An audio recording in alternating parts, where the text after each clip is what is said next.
Online वाले बच्चे, आवाज आ रही है?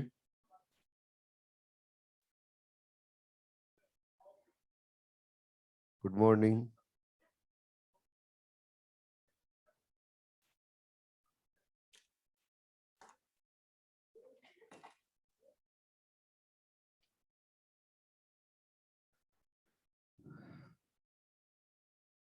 हमने लास्ट क्लास के अंदर बच्चों बात की थी C4 पाथवे के बारे में, केम पाथवे के बारे में और फोटो रेस्पिरेशन के बारे में। हमने फोटोसिंथेसिस के जो फैक्टर थे वो भी स्टार्ट कर लिए थे और हमने इंटरनल फैक्टर के बारे में डिस्कशन कर लिया था। अब हम फोटोसिंथेसिस के जो एक्सटर्नल फैक्टर है उनके बारे में बात करेंगे। आप लोगों को बता रखे हैं एक्सटर्नल फैक्टर कौन कौन से। बच्चों, एक्सटर्नल फैक्टर के अंदर जो फर्स्ट फैक्टर है वो कौन सा है? लाइट। लाइट के अलावा और क्या हो सकता है? CO2 concentration. लेकिन ये CO2 कंसंट्रेशन कौन सी होगी? क्या एटमॉस्फेरिक CO2 कंसंट्रेशन होगी? अरे बोलो। इसके अलावा अगर और देखें तो रहेगा बच्चे टेम्परेचर। क्या होगा? टेम्परेचर। और रहेगा वाटर।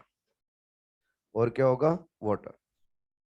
अब देखो, एक एक करके सभी के बारे में बात करेंगे, लेकिन सबसे पहले हम यहां पर देखें तो फोटोसिंथेसिस को अफेक्ट करने वाला फैक्टर एक है या फिर मोर देन वन है? More than one. बच्चों, मोर देन वन है तो जब फोटोसिंथेसिस की प्रोसेस रन होगी तो एक साथ में सारे फैक्टर अफेक्ट नहीं करेंगे। एक साथ में एक टाइम में ऐसा नहीं होगा कि सारे फैक्टर अफेक्ट करे। वन टाइम में वन ही फैक्टर अफेक्ट करेगा जो रहेगा मिनिमम लेवल पे। जो मिनिमम लेवल पे रहेगा फैक्टर वही अफेक्ट करेगा। और इसको समझाने के लिए एक लॉ दिया गया, उसको बोला गया है law of limiting factor. Law of limiting factor देने वाले साइंटिस्ट है, उनका नाम है ब्लैकमैन। ब्लैकमैन ने लॉ ऑफ लिमिटिंग फैक्टर दिया और उन्होंने बोला कि जब किसी भी केमिकल प्रोसेस को मेनी फैक्टर अफेक्ट करते हैं तो एक साथ में सारे फैक्टर केमिकल रिएक्शन को अफेक्ट नहीं करते। वन टाइम में वन ही फैक्टर अफेक्ट करेगा और वो फैक्टर या तो मिनिमम लेवल पे होगा या फिर रहेगा सब ऑप्टिमम लेवल पे। अगर मिनिमम और या फिर सब ऑप्टिमम लेवल पे तो वो किसी भी बायोकेमिकल प्रोसेस को क्या कर सकता है? अफेक्ट। ये डेफिनेशन उन्होंने बताई थी, लेकिन इससे बच्चों को कुछ भी नहीं समझ में आता है।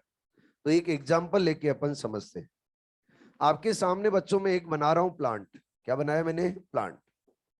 इस प्लांट के अंदर ये रूट है और ये इसका बच्चे एरियल पार्ट है। तो एरियल पार्ट पे क्या रहेगी? स्टेम। और स्टेम के अलावा क्या रहेगी बच्चे? लीफ। लीफ के अलावा और क्या मिलेंगे? फ्लावर। फ्लावर के अलावा और क्या मिलेंगे? फ्रूट। यस और नो? हम इस प्लांट को बच्चे लाइट दे रहे हैं और लाइट दे रहे हैं 1 यूनिट। कितना दे रहे हैं? 1 यूनिट। सबसे पहले लाइट दी है, वो कितनी दी है? 1 यूनिट। कार्बन डाइऑक्साइड जो इसको दे रहे हैं वो दे रहे हैं बच्चे 2 यूनिट। कितना यूनिट दे रहे हैं? 2 यूनिट। और जो वाटर दिया जा रहा है वो वाटर दिया जा रहा है बच्चे 3 यूनिट। आप तो मुझे बताओ, अभी इस प्लांट के लिए फोटोसिंथेसिस प्रोसेस को रन करना है तो मिनिमम लेवल पे क्या है? लाइट। सभी को नजर आ रहा है? अब देखो, हम यहां पर ये यूनिट के बेसिस पे तो बोल रहे मिनिमम लेवल पे, लेकिन अगर हम इसकी कंसंट्रेशन में अगर चेंज करेंगे, लाइट इंटेंसिटी में अगर चेंज करेंगे और फोटोसिंथेसिस की रेट अगर इंक्रीज होती है, चेंज होती है, तब बोलेंगे यहां पर फैक्टर कौन है? लाइट। और अगर लाइट और लाइट की इंटेंसिटी इंक्रीज करने पे फोटोसिंथेसिस की रेट के अंदर कोई चेंज नहीं हो रहा है तो हम बोलेंगे लाइट यहां पर फैक्टर नहीं है। सबसे पहले लाइट को चेक करते। जब बच्चों मैंने लाइट और लाइट के 1 यूनिट से इंक्रीज करके 2 यूनिट की तो फोटोसिंथेसिस की जो रेट है वो हो गई बच्ची इंक्रीज। फोटोसिंथेसिस की रेट इंक्रीज हुई, मतलब जब हम इस लाइट फैक्टर के अंदर चेंज कर रहे हैं तो क्या बच्चे रिएक्शन के अंदर चेंज देखने को मिल रहा है? मतलब अभी जो रिएक्शन को अफेक्ट कर रहा है वो कौन कर रहा है? लाइट। फिर बच्चों इसको मैंने इंक्रीज करके यहां से कर दिया 3 यूनिट। कितना कर दिया? 3 यूनिट। जब 3 यूनिट कर दिया तो इस फोटोसिंथेसिस की रिएक्शन के अंदर कोई चेंज नहीं था। मतलब हमने लाइट इतनी दे दी है कि अब फोटोसिंथेसिस रेट के अंदर फर्दर कोई चेंज नहीं आएगा, नहीं आएगा। मतलब फोटोसिंथेसिस की रेट के लिए क्या आ गया, लाइट सेचुरेशन पॉइंट। यानी अब अगर कितनी लाइट इंटेंसिटी इंक्रीज करते हैं, फोटोसिंथेसिस की रेट क्या चलेगी, कांस्टेंट। मतलब लाइट हमने क्या दे दी है, मैक्सिमम।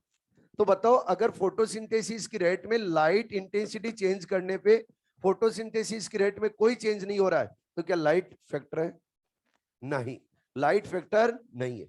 अब कोई अदर फैक्टर हो सकता है। अदर फैक्टर कौन हो सकता है, जो मिनिमम लेवल पे हो, जो मिनिमम लेवल पे हो, और जब हम उसकी कंसंट्रेशन में चेंज करेंगे तो फोटोसिंथेसिस की रेट को अगर इंक्रीज कर रहा है तो उस टाइम क्या रहेगा, वो फैक्टर रहेगा।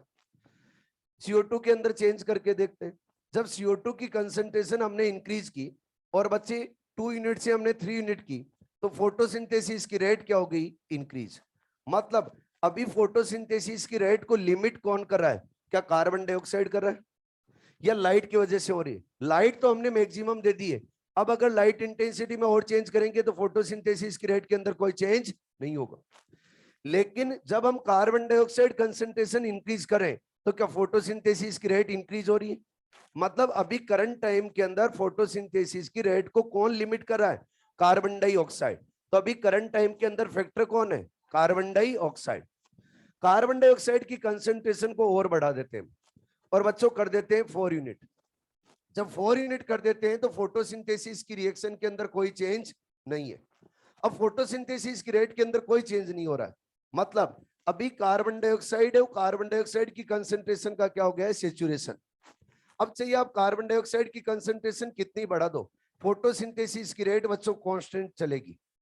कांस्टेंट चलेगी कहने का मतलब ये हुआ कि अब कार्बन डाइऑक्साइड कहां चलेगी है, मैक्सिमम लेवल पे। अगर मैक्सिमम लेवल पे चलेगी तो अब कार्बन डाइऑक्साइड बच्चे यहाँ पर जो फोटोसिंथेसिस की रेट है उसको लिमिट नहीं करेगा। मतलब कार्बन डाइऑक्साइड अभी फैक्टर नहीं है। तो फिर किसी अदर फैक्टर में चेंज करते। जब हम बच्चे वाटर की यहाँ यूनिट चेंज कर दे और वाटर की यूनिट कर दे 4, तो फोटोसिंथेसिस की रेट क्या हो गई, इंक्रीज। यानी अब इस टाइम में कौन लिमिट को कंट्रोल कर रहा है, वाटर। तो आप मुझे बताओ कि एक साथ में सारे फैक्टर इफेक्ट कर सकते, नहीं। कौन फोटोसिंथेसिस की रेट को लिमिट करेगा, वो फैक्टर जो सबसे क्या हो, मिनिमम लेवल पे। मिनिमम लेवल पे होगा वही क्या करेगा बच्चे, फोटोसिंथेसिस के रेट को लिमिट करेगा। अगर लिमिट कर रहा है तो उसको क्या बोला जाएगा, लिमिटिंग फैक्टर। क्या बोला जाएगा, लिमिटिंग फैक्टर। तो जब कोई भी अगर फैक्टर मिनिमम लेवल पे होगा तो फोटोसिंथेसिस के रेट को क्या करेगा, लिमिट। तो उसको क्या बोला जाएगा बच्चे, लिमिटिंग फैक्टर। तो फिर ब्लैकमैन ने बताया कि कोई भी बायोकेमिकल प्रोसेस हो और उस बायोकेमिकल प्रोसेस को मेनी अगर फैक्टर अफेक्ट करते हो, मैनी फैक्टर अफेक्ट करते हो, तो वन टाइम में वन फैक्टरी अफेक्ट करेगा। वो फैक्टर या तो सब ऑप्टिमम लेवल पे होगा या फिर कहां रहेगा, मिनिमम लेवल पे। जो फैक्टर सब ऑप्टिमम लेवल पे या मिनिमम लेवल पे, वही फोटोसिंथेसिस यानी बायोकेमिकल प्रोसेस को क्या करेगा, कंट्रोल। अगर वही अफेक्ट कर रहा है तो उसको क्या बोला जाएगा बच्चे, लिमिटिंग फैक्टर। समझ तो पा रहे हो क्या? जैसे हम अगर बात करें यहां पर, और ये छोटा सा हम ग्राफ लेके इसे समझने की कोशिश करें। इधर मैंने लिए बच्चे लाइट इंटेंसिटी, क्या लिए, लाइट इंटेंसिटी। और इधर लिया है मैंने बच्चे रेट ऑफ फोटोसिंथेसिस। मैं अगर लाइट इंटेंसिटी यहां पे देखूं तो क्या जीरो है, अरे बोलो। फोटोसिंथेसिस की रेट भी क्या है, जीरो। अगर लाइट इंटेंसिटी बढ़ाएंगे तो क्या फोटोसिंथेसिस की रेट भी बढ़ेगी। लेकिन एक टाइम पीरियड बाद में बच्चे फोटोसिंथेसिस की रेट के अंदर क्या आ जाएगा, सेचुरेशन। यानी फोटोसिंथेसिस की रेट क्या हो जाएगी, कांस्टेंट। अब अगर मैं यहां से लेके यहां तक देखूं तो क्या फोटोसिंथेसिस की रेट है वो किसके ऊपर डिपेंड कर रही है, क्या लाइट इंटेंसिटी पे। तो यहां से लेकर यहां तक बच्चे लिमिटिंग फैक्टर कौन होगा, लाइट। अरे ठीक है। अब अगर यहां पे कांस्टेंट कर दी हमने, क्या कर दी, कांस्टेंट। अब CO2 कंसंट्रेशन में चेंज करते, वो CO2 कंसंट्रेशन में चेंज करते हैं तो यहाँ के बाद में यहाँ बच्चे आगे इंक्रीज हो जाती है फोटोसिंथेसिस की रिएक्शन। तो ये ग्राफ किसका है, क्या लाइट की वजह से आ रहा है या CO2 की वजह से, CO2 की वजह से। तो यहां से लेकर यहां तक कौन बच्चे यहाँ पे फैक्टर होगा, कार्बन डाइऑक्साइड। लेकिन फिर से अगर कांस्टेंट हो गई तो अब कार्बन डाइऑक्साइड फैक्टर नहीं है, अदर फैक्टर होगा। अरे बोलो, इसको हम एक छोटे से एग्जांपल से और समझ सकते हैं। मैं आपको बोलूंगा कि आज आपको घर जाके शाम को बनानी है सभी को सब्जी। अगर सब्जी बनानी है तो सब्जी बनाने के लिए मार्केट से पहले तो सब्जी खरीदनी पड़ेगी, यस और नो। फिर उसके बाद में उसको बच्चे काटना पड़ेगा। आपके पास सब कुछ है, सारा अरेंजमेंट आपने कर लिया, आपने सब्जी काट भी ली, और अब गैस चूल्हा उसको जलाने के लिए मैच बॉक्स ढूंढ रहे हो, लेकिन घर में मैच बॉक्स नहीं है, क्या सब्जी बन पाएगी? अभी मिनिमम लेवल के ऊपर कौन है? Match box. अगर मैच बॉक्स हो और अगर आपके पास चिल्ली पाउडर नहीं हो तो अभी मिनिमम लेवल पे क्या है? Chilli powder. तो क्या अदर फैक्टर हो गया? मैनी फैक्टर हैं, मैनी फैक्टर अफेक्ट कर रहे हैं रिएक्शन को, लेकिन एक टाइम में एक ही फैक्टर अफेक्ट करेगा। वो फैक्टर कहां रहेगा? मिनिमम लेवल पे। जो मिनिमम लेवल पे, वही बच्चों बायोकेमिकल रिएक्शन को क्या करेगा? अफेक्ट। और उसी को क्या बोला जाएगा? Limiting factor. अरे ठीक है, आगे चलते हैं। और जब बात करते हैं बच्चे लाइट के बारे में, किसके बारे में? लाइट के बारे में। तो सबसे पहला फैक्टर कौन सा है? लाइट। लाइट, उस लाइट को भी हम 3 टाइप में डिवाइड कर सकते हैं। पहला है लाइट क्वालिटी, सेकंड है लाइट ड्यूरेशन, और थर्ड है light intensity. Light quality means क्या है उसके बारे में समझते हैं। हटा दो नहीं, बंद क्यों कर रखा है सब कुछ?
सबसे पहला है बच्चे light quality.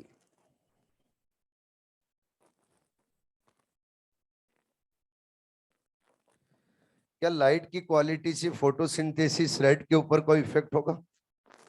Light quality means क्या? डिफरेंट वेवलेंथ की लाइट, डिफरेंट कलर की लाइट, तो वो क्या रहेगी? लाइट की क्वालिटी।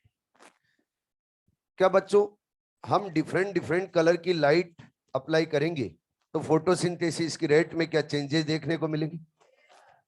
मैं आपको बोलूं कि आपको ग्रीन कलर की लाइट के अंदर फोटोसिंथेसिस करना है, तो ग्रीन कलर की लाइट के अंदर फोटोसिंथेसिस की रेट क्या सबसे लो रहेगी? ग्रीन के बाद में मैं आपको बोलूं रेड है, उस रेड के अंदर आपको फोटोसिंथेसिस रन करना है, तो रेड कलर के अंदर फोटोसिंथेसिस की रेट क्या अच्छी होगी?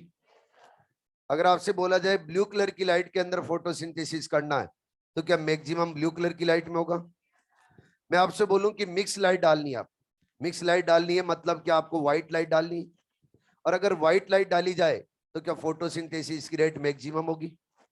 तो मैक्सिमम फोटोसिंथेसिस की रेट कौन सी लाइट में? व्हाइट। व्हाइट के बाद में ब्लू, ब्लू के बाद में रेड, और सबसे कम किस में? ग्रीन। ठीक है जी। अगर बच्चों हम फोटोसिंथेसिस जब रन करते हैं और मिक्स लाइट दे तो कितने से कितने वेवलेंथ की लाइट दे? 400 टू 700। तो 400 टू 700 नैनोमीटर वेवलेंथ की अगर लाइट अप्लाई करें तो फोटोसिंथेसिस की रेट क्या होगी? मैक्सिमम। जब बच्चों इस वेवलेंथ की लाइट के अंदर फोटोसिंथेसिस की रेट मैक्सिमम रहती है तो बोला जाएगा इस रेडिएशन को फोटोसिंथेटिक एक्टिव रेडिएशन, और फोटोसिंथेटिक एक्टिव रेडिएशन को शॉर्ट में बोला जाता है PAR। क्या बोला जाता है? PAR। तो आपसे पूछा जाएगा फोटोसिंथेटिक एक्टिव रेडिएशन है, उसकी रेंज क्या है? 400 to 700 नैनोमीटर। और कितनी होगी? 400 to 700 नैनोमीटर। उसके बाद में सेकंड आता है बच्चे ड्यूरेशन ऑफ लाइट, या फिर बोला जाए लाइट ड्यूरेशन। अगर बच्चे लाइट ड्यूरेशन की बात करें तो क्या लाइट ड्यूरेशन से फोटोसिंथेसिस की रेट में कोई चेंजेस देखने को मिलेंगी? नहीं, कभी भी नहीं। अगर आप सेम इंटेंसिटी की लाइट 10 आवर्स के लिए प्लांट के ऊपर डालते हो तो फोटोसिंथेसिस की रेट तो सेम ही रहेगी। लाइट इंटेंसिटी क्या डाल रहे हो आप? सेम। ड्यूरेशन चाहे कितना ही रखो, स्पीड क्या चलेगी? सेम। तो ड्यूरेशन ऑफ लाइट से कोई इफेक्ट नहीं होता फोटोसिंथेसिस की रेट में। शर्त ये है कि आप लाइट इंटेंसिटी में कोई चेंज ना करो। अगर आप लाइट इंटेंसिटी में चेंज कर देते हो तो फोटोसिंथेसिस रेट है वो भी क्या हो जाएगी? चेंज।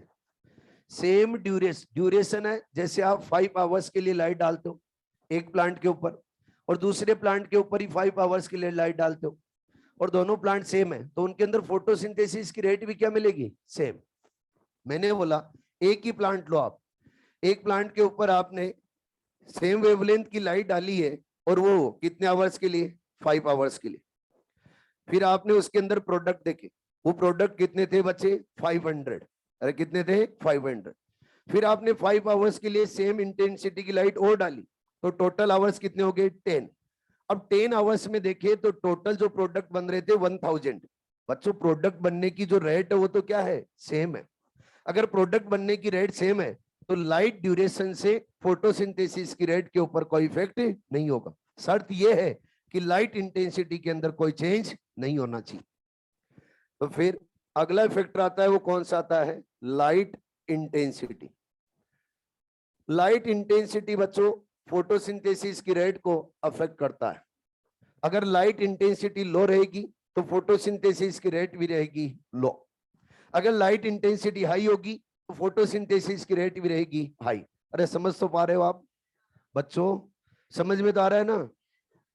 अब लाइट इंटेंसिटी लो है और हम लो लाइट इंटेंसिटी से बच्चे हाई लाइट इंटेंसिटी की ओर जा रहे हैं, यानी लो लाइट इंटेंसिटी से हम लाइट इंटेंसिटी को इंक्रीज कर रहे हैं। क्या फोटोसिंथेसिस की रेट इंक्रीज होगी? अरे बोलो। मैंने बोला लो लाइट इंटेंसिटी से जब हम लाइट इंटेंसिटी इंक्रीज करते हैं फोटोसिंथेसिस की रेट इंक्रीज होती। क्यों होती है? क्योंकि लाइट रिएक्शन की स्पीड क्या होती है? इंक्रीज। जब लाइट रिएक्शन बच्चों फास्ट चलेगी तो क्या डार्क रिएक्शन भी फास्ट चलेगी? अरे बोलो। और अगर डार्क रिएक्शन फास्ट चलेगी तो उसके अंदर क्या CO2 को जल्दी जल्दी फिक्स किया जाएगा? तो जब हम लोअर लाइट इंटेंसिटी से लाइट इंटेंसिटी इंक्रीज करते हैं तो क्या CO2 फिक्सेशन रेट भी इंक्रीज होती है? और बोलो। जब CO2 फिक्सेशन रेट इंक्रीज होती है तो हम बोलेंगे लोअर लाइट इंटेंसिटी से हम लाइट इंटेंसिटी इंक्रीज करेंगे तो light intensity and CO2 concentration के बिटवीन लीनियर रिलेशनशिप देखने को मिलेगी। यानी जैसे जैसे हम लोअर लाइट इंटेंसिटी से लाइट इंटेंसिटी इंक्रीज करेंगे बच्चों लाइट रिएक्शन की स्पीड क्या होगी? इंक्रीज। लाइट रिएक्शन की स्पीड इंक्रीज होगी तो क्या लाइट रिएक्शन के प्रोडक्ट जल्दी जल्दी बनेंगे? अगर लाइट रिएक्शन के प्रोडक्ट जल्दी जल्दी बनेंगे तो फिर कार्बन डाइऑक्साइड को भी फिक्स जल्दी किया जाएगा किसके अंदर? डार्क रिएक्शन के अंदर। तो क्या CO2 फिक्सेशन रेट है वो भी इंक्रीज हुई है। जैसे ही आप लोअर लाइट इंटेंसिटी से लाइट इंटेंसिटी इंक्रीज करोगे CO2 फिक्सेशन रेट भी उसके साथ में क्या होगी? इंक्रीज। इधर लाइट इंटेंसिटी इंक्रीज कर रहे हो, इधर CO2 फिक्सेशन रेट भी क्या हो रही है? इंक्रीज। क्या दोनों के बिटवीन लीनियर रिलेशनशिप है? तभी आपकी एनसीईआरटी लिखती है। एनसीईआरटी ये बोलती है कि जब हम लोअर लाइट इंटेंसिटी से लाइट इंटेंसिटी इंक्रीज करते हैं तो CO2 फिक्सेशन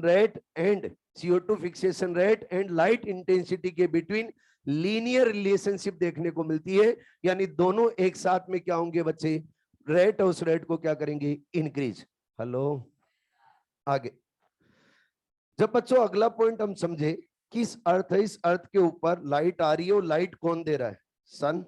यस और नो? सनलाइट जो आ रही है उस सनलाइट का कितना % यूज मिले कि इस अर्थ के ऊपर जितने भी प्लांट और प्लांट के अंदर फोटोसिंथेसिस की रेट के अंदर आ जाए सेचुरेशन। जो बच्चों टोटल सनलाइट आ रही है उसका कितना % ले? 10%। ओनली 10%। अगर ओनली 10% लेंगे तो फोटोसिंथेसिस की रेट के अंदर क्या आ जाएगा, सेचुरेशन। 10% तो क्या लाइट आनी चाहिए, उस लाइट में से यूज कितना लेंगे, 2%। कितना लेंगे, 2%। प्लांट फोटोसिंथेसिस के अंदर 2% लाइट को यूज में लेंगे, 10% लाइट आएगी तो क्या आ जाएगा, सेचुरेशन। अरे ठीक है, ये भी आपके एनसीईआरटी के अंदर गिवन है कि कितने परसेंट सनलाइट का प्लांट्स यूज करें, कितने परसेंट सनलाइट के अंदर फोटोसिंथेसिस रेट में सेचुरेशन आ जाता है, 10%। कितने परसेंट, 10%। फिर से रिपीट करता हूं, कितने परसेंट सनलाइट में फोटोसिंथेसिस की रेट में सेचुरेशन आ जाता है, 10%। फिर बच्चों हम बोल रहे हैं कि लाइट इंटेंसिटी और लाइट इंटेंसिटी इंक्रीज करने पर फोटोसिंथेसिस की रेट क्या होती है, इंक्रीज। तो क्या ये सही है या गलत है, इसको भी चेक करना जरूरी। अगर चेक करना जरूरी है तो हम एक क्या लेंगे, ग्राफ, और उस ग्राफ की हेल्प से आगे समझेंगे। इस ग्राफ के अंदर बच्चों आप लोगों को एक्स एक्सिस के ऊपर मिलेगी लाइट इंटेंसिटी।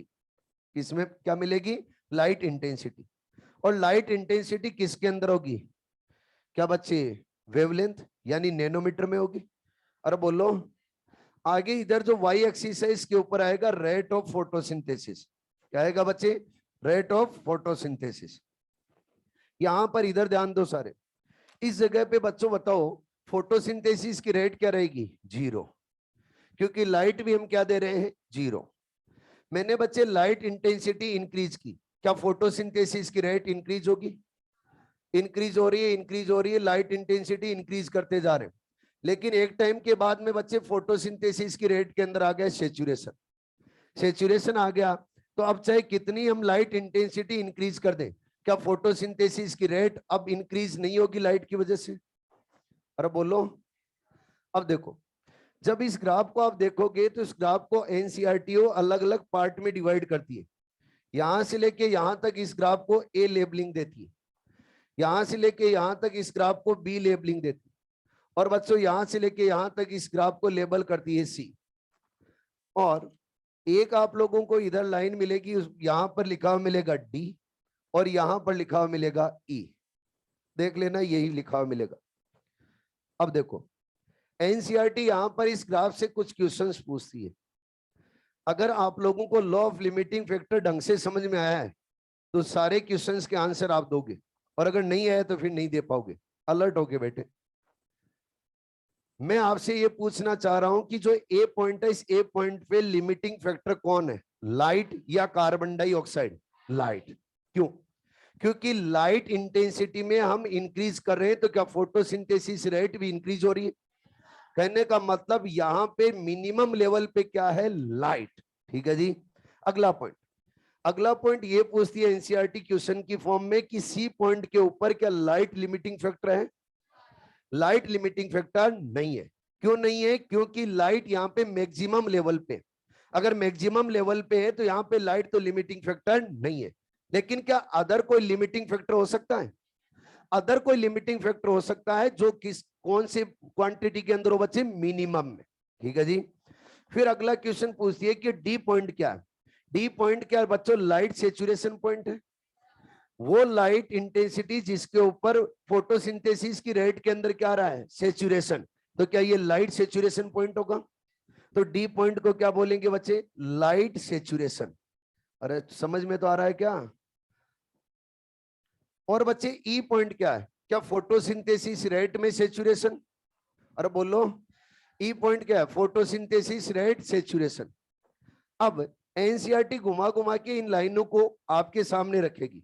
पहला क्वेश्चन पूछेगी, ए पॉइंट के ऊपर लिमिटिंग फैक्टर कौन है, लाइट। फिर सेकंड क्वेश्चन पूछती है, लाइट इस ग्राफ के अंदर कौन से पॉइंट के ऊपर लिमिटिंग फैक्टर है, ए। ठीक है। फिर आगे पूछेगी, सी पॉइंट के ऊपर क्या लाइट लिमिटिंग फैक्टर है। अगर लाइट लिमिटिंग फैक्टर नहीं है तो फिर कौन हो सकता है, कोई भी हो सकता है, इसके अलावा other than light. B point कौन सा होगा, बी पॉइंट वो पॉइंट होगा जहां पे बच्चे लाइट, और लाइट तो क्या रहा है, सेचुरेशन की ओर। लेकिन बी पॉइंट से क्या अदर कोई लिमिटिंग फैक्टर स्टार्ट हो जाएगा, यानी अदर जो फैक्टर होगा वो यहां पर मिनिमम लेवल पे आना स्टार्ट हो जाएगा। तो हम बोलेंगे ये बी पॉइंट क्या है, वो ट्रांजिशन पॉइंट जहां से अदर लिमिटिंग फैक्टर क्या होता है, स्टार्ट। अरे ठीक है, अरे क्लियर है। ये ग्राफ क्लियर है ना अच्छे से? बोलो। आगे आगे जब हम देखें तो बच्चों आप लोगों को एक पॉइंट और मिलेगा, और वो मिलेगा लाइट कंपेंसेशन पॉइंट। क्या मिलेगा? Light compensation point. आपसे पूछा जाए कि लाइट कंपेंसेशन पॉइंट क्या होता है? बच्चों प्लांट के ऊपर हम वो लाइट इंटेंसिटी अप्लाई करें, ध्यान से सुने जो मैं पॉइंट बता रहा हूं। प्लांट के ऊपर वो लाइट इंटेंसिटी अप्लाई करें जिसके ऊपर रेट ऑफ फोटोसिंथेसिस और रेट ऑफ रेस्पिरेशन इक्वल हो जाए, तो उस पॉइंट को क्या बोला जाता है? Light compensation point. यानी वो लाइट इंटेंसिटी जिसके ऊपर प्लांट उस प्लांट के inside rate of photosynthesis and rate of respiration क्या हो रहे हैं? इक्वल। उसको क्या बोला जाएगा? Light compensation point. तो लाइट कंपेंसेशन पॉइंट के ऊपर क्या होगा? क्या रेट ऑफ फोटोसिंथेसिस इक्वल हो जाएगा किसके? बोलो जरा। Rate of respiration. अब बच्चों रेट ऑफ फोटोसिंथेसिस और रेट ऑफ रेस्पिरेशन इक्वल हो रहे, तो बताओ नेट प्रोडक्टिविटी क्या रहेगी? जीरो। तो मैं बोलूंगा नेट प्रोडक्टिविटी क्या रहेगी? जीरो। बच्चों गैसियस एक्सचेंज कितना रहेगा एनवायरमेंट से? गैसियस एक्सचेंज भी क्या रहेगा? जीरो। ये दोनों पॉइंट कईयों को समझ में नहीं आए, बोर्ड पे आओ जिनको नहीं समझ में आए। मैंने बोला हमने लाइट इंटेंसिटी अप्लाई की एक्स, उस एक्स लाइट इंटेंसिटी के ऊपर rate of photosynthesis and rate of respiration दोनों क्या हो रहे हैं? इक्वल। इक्वल हो रहे हैं का मतलब क्या? जब हमने एक्स लाइट इंटेंसिटी अप्लाई की तो बच्चों फोटोसिंथेसिस प्रोसेस से 2 ग्लूकोज के मॉलिक्यूल सिंथेसाइज किए गए। कितने ग्लूकोज के मॉलिक्यूल? 2। अब 2 ग्लूकोज के मॉलिक्यूल सिंथेसाइज किए कि 2 के ग्लूकोज मॉलिक्यूल रेस्पिरेशन के अंदर कंज्यूम हो रहे। बताओ आपके पास में, इस प्लांट के पास में क्या बचा? कुछ भी नहीं। प्रोडक्टिविटी क्या है इसकी? जीरो। यानी जो बना रहा है वो सारा क्या कंज्यूम कर रहा है? तो अपने लिए तो उसने कुछ भी नहीं छोड़ा, खुद ने बनाया, खुद में यूज में ले लिया, तो नेट प्रोडक्टिविटी क्या होगी? जीरो। फिर अगला पॉइंट हमने समझा कि गैसियस एक्सचेंज। गैसियस एक्सचेंज भी एनवायरमेंट से क्या कर रहा है? जीरो। कैसे? फोटोसिंथेसिस प्रोसेस के अंदर क्या बनाएगा? ऑक्सीजन। ऑक्सीजन और ऑक्सीजन, जितनी ऑक्सीजन बनेगी तो उस उतनी ऑक्सीजन को यूज में ले लेगा किसमें? रेस्पिरेशन। रेस्पिरेशन के अंदर क्या कार्बन डाइऑक्साइड बच्चों रिलीज करेगा? जो कार्बन डाइऑक्साइड रिलीज हुई है उसको बच्चे ये फोटोसिंथेसिस के अंदर यूज में ले लेगा। बताओ क्या बच्चों एनवायरमेंट से गैसियस एक्सचेंज करने की जरूरत है? तो बच्चे लाइट कंपेंसेशन पॉइंट पे नेट प्रोडक्टिविटी क्या रहती है? जीरो। और एनवायरमेंट से गैसियस एक्सचेंज प्लांट के लिए क्या रहेगा? जीरो। और क्लियर? अगला पॉइंट आपसे एक क्वेश्चन पूछता हूं छोटा सा, ध्यान से सोच समझ के आंसर देना। क्या लाइट ऑलवेज लिमिटिंग फैक्टर होगा? क्या लाइट ऑलवेज लिमिटिंग फैक्टर होगा? नहीं। लाइट ऑलवेज बच्चों फोटोसिंथेसिस के लिए लिमिटिंग फैक्टर नहीं होगा। तो फिर कब होगा लाइट लिमिटिंग फैक्टर? अगर बच्चे क्लाउडी स्काई हो, क्लाउडी स्काई हो तो फिर सनलाइट नहीं आएगी, और अगर सनलाइट नहीं आएगी तो क्या लाइट लिमिटिंग फैक्टर रहेगा? अगर डेंस फॉरेस्ट है, तो डेंस फॉरेस्ट है तो उसके अंदर भी लाइट क्या रहेगा? Limiting factor. अगर कोई प्लांट हो, प्लांट बच्चों दूसरे प्लांट की छाया के अंदर है, अगर प्लांट हो, प्लांट दूसरे प्लांट की छाया के अंदर ग्रो कर रहा है, तो उसके लिए लिमिटिंग फैक्टर कौन होगा? लाइट। इसके अलावा वाटर के अंदर डीप में अगर प्लांट है तो उसके लिए भी लाइट क्या लिमिटिंग फैक्टर होगा? तो हम बोलेंगे लाइट ऑलवेज लिमिटिंग फैक्टर नहीं होता, कुछ ही कंडीशन के अंदर लिमिटिंग फैक्टर होता है। तो आपसे क्वेश्चन पूछा जाएगा और क्वेश्चन की लैंग्वेज में दिया जाएगा कि क्लाउडी स्काई है, क्या है? Cloudy sky. बताइए लिमिटिंग फैक्टर क्या होगा? लाइट। क्या होगा बच्चे? लाइट। ठीक है जी। अरे ये पॉइंट समझ में तो आ गए आपको? पक्का? लाइट के बाद में बच्चों अगला फैक्टर आता है, वो अगला फैक्टर आता है एटमॉस्फेरिक CO2 कंसंट्रेशन। क्या आता है बच्चे? Atmospheric CO2 concentration. क्या एटमॉस्फेरिक CO2 कंसंट्रेशन भी प्लांट्स और प्लांट्स के लिए फोटोसिंथेसिस प्रोसेस के लिए क्या फैक्टर हो सकता है? बिल्कुल हो सकता है। कैसे हो सकता है अभी थोड़ी देर में समझते हैं। 1 मिनट का ब्रेक। 1 मिनट तो ज्यादा हो जाएगी, 30 सेकेंड।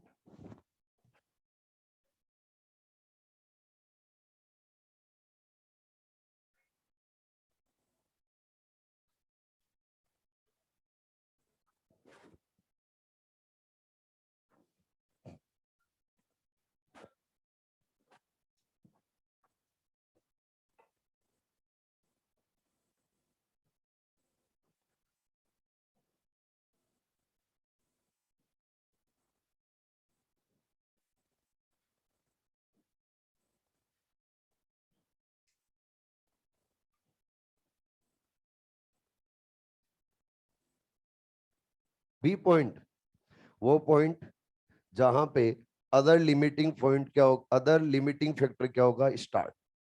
यानी वो ट्रांजिशन पॉइंट जहां पे अदर लिमिटिंग फैक्टर क्या होता है, स्टार्ट। नेक्स्ट बच्चों फैक्टर आता है CO2 कंसंट्रेशन। आप तो मुझे बताइए एटमॉस्फेयर के अंदर CO2 है वो कितनी है? अरे बोलो 0.032 0.04%। क्या यही है? अरे बोलो अगर इसको पार्ट्स पर मिलियन में कन्वर्ट किया जाए तो बोला जाएगा 300 to 400 पार्ट्स पर मिलियन, यानी PPM। क्या बोल दिया जाएगा? PPM। ठीक है जी। हेलो, अब देखो पार्ट्स पर मिलियन को एक यूनिट और दे सकते हैं, माइक्रोलीटर पर लीटर। क्या बोला जाता है? माइक्रोलीटर पर लीटर। ये बच्चों एटमॉस्फेयर के अंदर CO2 अवेलेबल है, एटमॉस्फेयर के अंदर ये CO2 अवेलेबल है। तो अब हमें ये जानना पड़ेगा कि कौन से प्लांट को फोटोसिंथेसिस की रेट में सेचुरेशन लाने के लिए CO2 कंसंट्रेशन कितनी रिक्वायर्ड है। सबसे पहले हम C3 प्लांट की बात करेंगे। C3 प्लांट है, उन C3 प्लांट के अंदर CO2 saturation point, CO2 saturation point आता है, वो आता है बच्चे 450 ppm पे, यानी 450 पार्ट्स पर मिलियन पर क्या आएगा इनके अंदर, फोटोसिंथेसिस की रेट के अंदर सेचुरेशन। जब हम बच्चों C4 प्लांट है, उन C4 प्लांट के अंदर CO2 सेचुरेशन पॉइंट देखेंगे तो रहेगा 360 पार्ट्स पर मिलियन। आप मुझे बताओ कौन से प्लांट है जिनको फोटोसिंथेसिस रेट में सेचुरेशन लाने के लिए CO2 कंसंट्रेशन लेस रिक्वायर्ड है? C4। C3 प्लांट के अंदर फोटोसिंथेसिस रेट में सेचुरेशन लाने के लिए क्या एटमॉस्फेरिक CO2 से भी ज्यादा CO2 चाहिए? एटमॉस्फेयर के अंदर तो CO2 कितनी प्रेजेंट है? 300 to 400 ppm। यस और नो? अरे बोलो। जब हम बच्चे C3 प्लांट और C3 प्लांट के अंदर फोटोसिंथेसिस की रेट में सेचुरेशन लाते हैं तो क्या 450 पार्ट्स पर मिलियन CO2 कंसंट्रेशन रिक्वायर्ड है? ये अवेलेबल ही नहीं है। अगर अवेलेबल नहीं है तो C3 प्लांट के लिए क्या ऑलवेज लिमिटिंग फैक्टर होगा कार्बन डाइऑक्साइड कंसंट्रेशन? तो याद रखना ऑलवेज लिमिटिंग फैक्टर क्या होता है? Carbon dioxide concentration. यानी CO2 प्लांट्स के लिए फोटोसिंथेसिस के लिए क्या रहेगा? Always limiting factor. लेकिन C4 के लिए या C3 के लिए? C3 के लिए। अरे कौन से के लिए? C3। C4 के लिए देखो आप, C4 को फोटोसिंथेसिस की रेट में सेचुरेशन लाने के लिए क्या 360 पार्ट्स पर मिलियन CO2 कंसंट्रेशन चाहिए? अरे बोलो। और एनवायरमेंट के अंदर क्या 300 to 400 है? तो क्या 400 से बिलो है तो ये 360 है, और 360 अवेलेबल है तो उनके अंदर फोटोसिंथेसिस की रेट में क्या आ जाता है? सेचुरेशन। यानी उनको एक्स्ट्रा में CO2 नहीं चाहिए। तो C4 प्लांट के लिए carbon dioxide always limiting factor नहीं होता, लेकिन C3 प्लांट के लिए कार्बन डाइऑक्साइड ऑलवेज क्या रहेगा? Limiting factor. ये पॉइंट क्लियर है क्या? अरे बोलो। ये आप बोलोगे सर यहाँ पे 450 और यहाँ पे 360 ऐसा क्यों? इसके पीछे है बच्चे एंजाइम। कौन रिस्पॉन्सिबल है? एंजाइम। आप तो मुझे बताओ C3 प्लांट के अंदर प्राइमरी CO2 फिक्सेशन करने वाला एंजाइम कौन सा है? रूबिस्को। RUBP नहीं, कौन है? रूबिस्को। RUBP एंजाइम नहीं है, कंपाउंड है, रूबिस्को। और मैंने आपको बताया था रूबिस्को, इस रूबिस्को को कार्बन डाइऑक्साइड को फिक्स करना है तो इसके लिए कार्बन डाइऑक्साइड की कंसंट्रेशन क्या चाहिए? ज्यादा। अगर ये हाई कंसंट्रेशन रिक्वायर्ड रखता है CO2 की तो बच्चे इनका जो CO2 पे जब सेचुरेशन पॉइंट आएगा तो ज्यादा होगा या कम होगा? ज्यादा। अरे ज्यादा होगा। किसके कंपैरिजन में? C4। C4 प्लांट के अंदर प्राइमरी CO2 फिक्सेशन करने वाला एंजाइम कौन है? पेपकेज। कौन होगा? पेपकेज। और पेपकेज को बच्चे रिएक्शन स्टार्ट करने के लिए CO2 की कंसंट्रेशन चाहिए होती है लेस। अगर कम CO2 कंसंट्रेशन के ऊपर ये काम कर सकता है तो कम CO2 कंसंट्रेशन के ऊपर ये क्या बच्चों सेचुरेशन ला देगा? अरे बोलो। तो C4 प्लांट के अंदर ये जो सेचुरेशन पॉइंट है, CO2 सेचुरेशन पॉइंट, ये कम होने का रीजन क्या है? पेपकेज। C4 प्लांट, C3 प्लांट के अंदर बच्चों CO2 सेचुरेशन पॉइंट हाई होने का रीजन क्या है? रूबिस्को। अरे ठीक है, अरे समझ तो पा रहे हो? बात करते हैं बच्चे एनसीईआरटी की।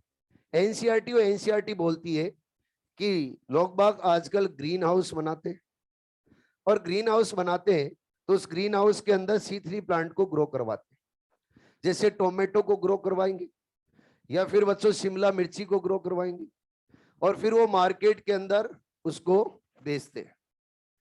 अगर ग्रीन हाउस है, उस ग्रीन हाउस के अंदर हम टोमेटो और बच्चे जो शिमला मिर्ची है उसको ग्रो करवा रहे हैं, तो C3 प्लांट के लिए तो ऑलवेज लिमिटिंग फैक्टर क्या होगा? Carbon dioxide. तो अगर कार्बन डाइऑक्साइड की कंसंट्रेशन उन प्लांट को बढ़ा के दे दी जाए तो उनके अंदर क्या रेट ऑफ फोटोसिंथेसिस इंक्रीज हो जाएगा।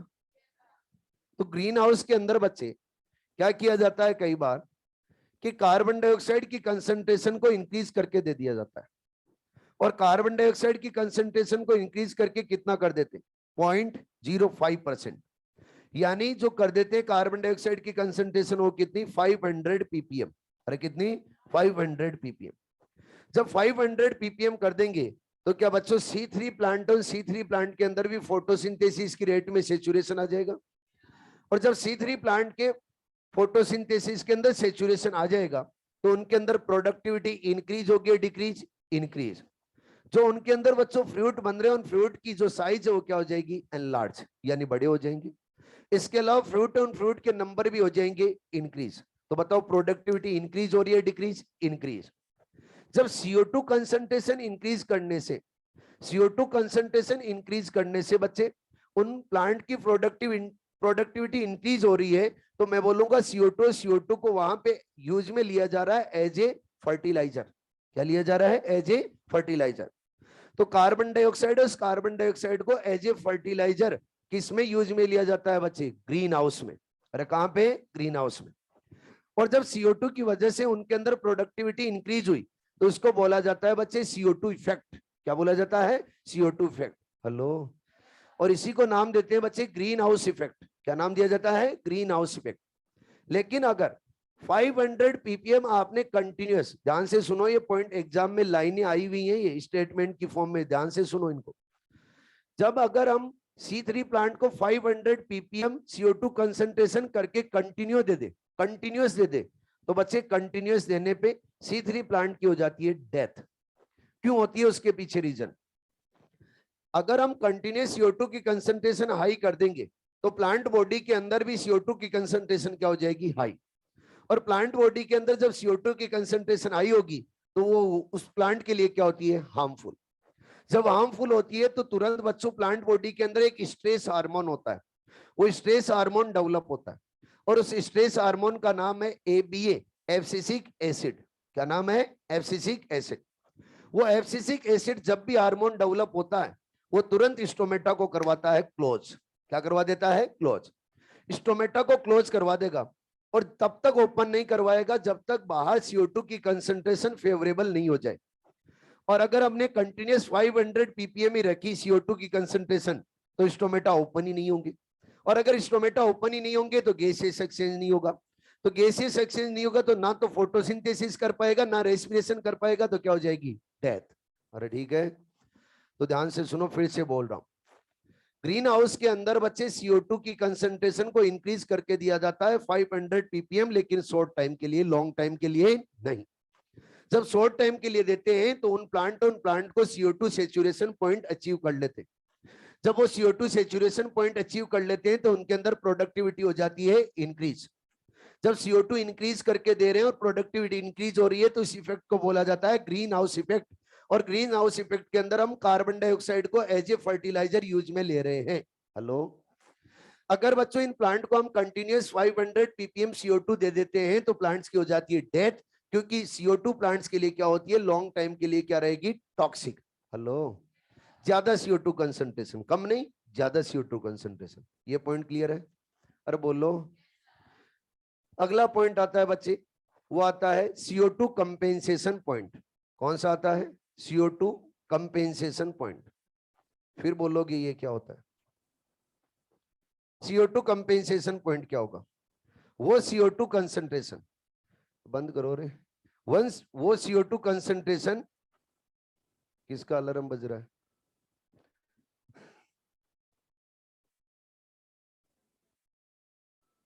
वो CO2 कंसंट्रेशन सुनो, जिसके ऊपर बच्चे रेट ऑफ रेस्पिरेशन और रेट ऑफ फोटोसिंथेसिस क्या हो जाए? इक्वल, तो उसको क्या बोला जाएगा? CO2 compensation point.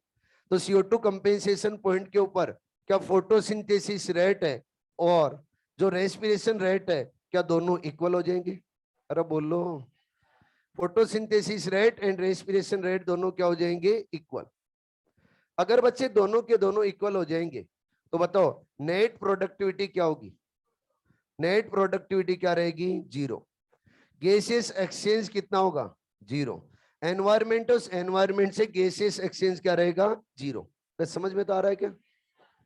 अब जो CO2 कंपेंसेशन पॉइंट है, वो CO2 कंपेंसेशन पॉइंट बच्चों C3 प्लांट के लिए अलग होता है और C4 प्लांट के लिए अलग होता है। अगर हम C3 प्लांट के लिए देखेंगे तो C3 प्लांट के लिए CO2 कंपेंसेशन पॉइंट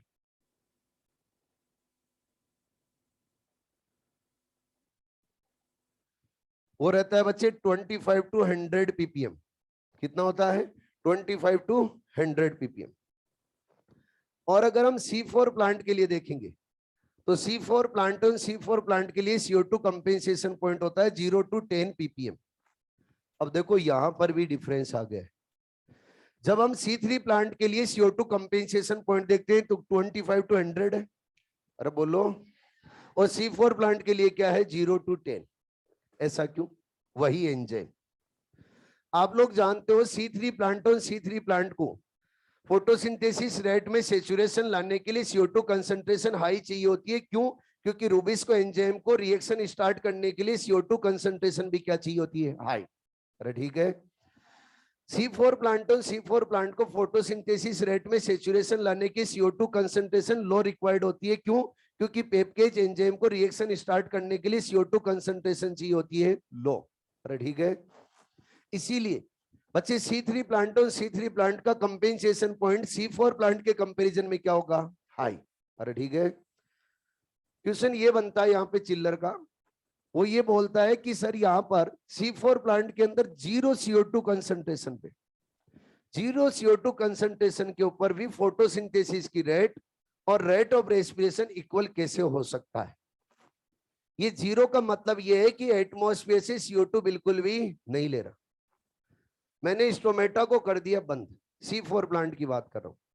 पहले से मेलिक एसिड बना हुआ पड़ा अंदर, स्टोमेटा बंद है अभी और मेलिक एसिड पहले से बना हुआ है। उस मेलिक एसिड को कहां ले जाएंगे बच्चे? बंडल सी सेल, और बंडल सी सेल में ले जाके करवा दिया डीकार्बोक्सिलेशन। यस और नो? पहले से बना हुआ है, अभी CO2 एनवायरमेंट से नहीं लिया। बताओ CO2 कितना लिया एनवायरमेंट से? 0। 0 लिया, फिर भी क्या फोटोसिंथेसिस चल रहा है? क्यों? क्योंकि जो केमिकल है उस केमिकल का वहां डीकार्बोक्सिलेशन करवाते हैं बंडल सी सेल में, और डीकार्बोक्सिलेशन करवाएंगे तो CO2 देगा और फिर रिएक्शन रन होगी। तो 0 गैसेस एक्सचेंज के ऊपर भी इनके अंदर फोटोसिंथेसिस रेट और रेट ऑफ रेस्पिरेशन क्या हो सकता है? इक्वल। कौन से प्लांट के अंदर? C4। अरे ठीक है, आगे अगला पॉइंट आता है, वो आता है बच्चे टेम्परेचर। क्या आता है? टेम्परेचर।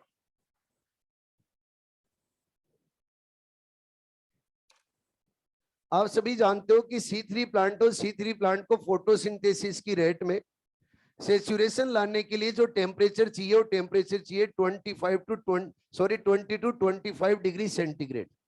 ऐसा क्यों? C3 प्लांट के अंदर, C3 प्लांट के अंदर प्राइमरी CO2 फिक्सर कौन है? रूबिस्को। और रूबिस्को बच्चों अपनी मैक्सिमम एक्टिविटी यानी ऑप्टिमम एक्टिविटी शो करता है जिस टेम्परेचर के ऊपर, वो टेम्परेचर है 20 टू 25 डिग्री सेंटीग्रेड। अगर आप ये टेम्परेचर दोगे तो ये रूबिस्को एंजाइम CO2 को जल्दी जल्दी फिक्स करेगा, तो रेट ऑफ फोटोसिंथेसिस बच्चों हाई होगा या लो होगा? हाई। जब हम बात करें C4 प्लांट की, तो C4 प्लांट के लिए जो सूटेबल टेम्परेचर है वो सूटेबल टेम्परेचर रहेगा बच्चे 30 to 40 degree centigrade. 30 to 40 degree centigrade क्यों रहेगा? क्योंकि इनके अंदर प्राइमरी CO2 फिक्सेशन करने वाला एंजाइम है, वो बच्चे ऑप्टिमम एक्टिविटी कब देता है, 30 to 40 डिग्री सेंटीग्रेड पे, और उस एंजाइम का नाम क्या है, पेपकेज। और रीजनरेशन के अंदर भी एक एंजाइम यूज में आता है जिसका नाम है PPDK, याद है क्या? वो PPDK भी बच्चों हाई टेम्परेचर के ऊपर ही अपनी ऑप्टिमम एक्टिविटी देता है, और कितने पे देता है, 30 to 40 डिग्री सेंटीग्रेड। अब आपसे पूछा जाए कि C3 प्लांट के अंदर रेट ऑफ फोटोसिंथेसिस हाई कब होगी, 20 कौन से टेम्परेचर पे होगी, 20 to 25 डिग्री सेंटीग्रेड, और C4 प्लांट के अंदर 30 to 40 डिग्री सेंटीग्रेड। पर क्लियर? नेक्स्ट है बच्चे वाटर। क्या है? वाटर। क्या वाटर भी रिक्वायर्ड होता है फोटोसिंथेसिस के लिए?